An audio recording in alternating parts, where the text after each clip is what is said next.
এই প্রচন্ড গরমে দীর্ঘ 4 ঘন্টা বিদ্যুৎ না থেকে আবার আসার আধা ঘন্টা পরে যার আঙ্গুলে চাপে বিদ্যুৎ চলে যায়, তার বউ অন্যের সাথে ভেগে যাক, জীবনে আর দ্বিতীয় কোনো নারী তাকে বিয়ে না করুক, তার সারাটা জীবন নিঃসঙ্গে কাটুক। চৈত্র মাসের খরার সময় ঠিক দুপুর 12টার দিক প্রচন্ড গরমে বিদ্যুৎ অফিস থেকে বাসা আসার সময় কোনো গাড়ি তাকে বাসা পর্যন্ত না নিয়ে আসুক।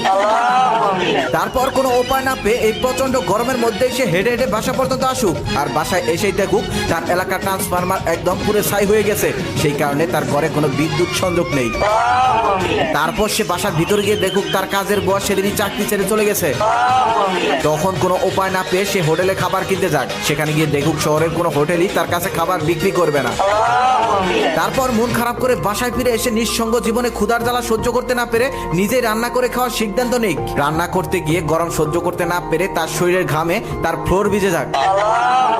অনেক কষ্ট করে রান্না শেষ করার পর গোসল করার জন্য ওয়াশরুমে যাক, সেখানে গিয়ে দেখুক ওয়াশরুমের পানি আগুনের মতো গরম হয়ে আছে। তারপর সে সেই গরম পানি ফেলে ঠান্ডা পানি আনার জন্য কল চালু করে রাখুক, আর কিছুক্ষণ কল চালু করে রাখার পরেই দেখুক তার ট্যাঙ্কির পানি ফুরিয়ে গেছে।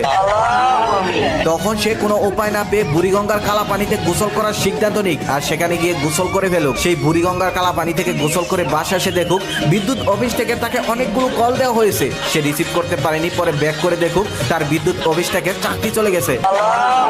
দুনিয়ার সকল সমস্যায় তার উপরে এসে পড়ুক, তখন সে বুঝতে পারবে এই প্রচন্ড গরমের মধ্যে দিনে 18 ঘন্টা কারেন্ট না থাকলে সাধারণ মানুষের অবস্থাটা কেমন হতে পারে।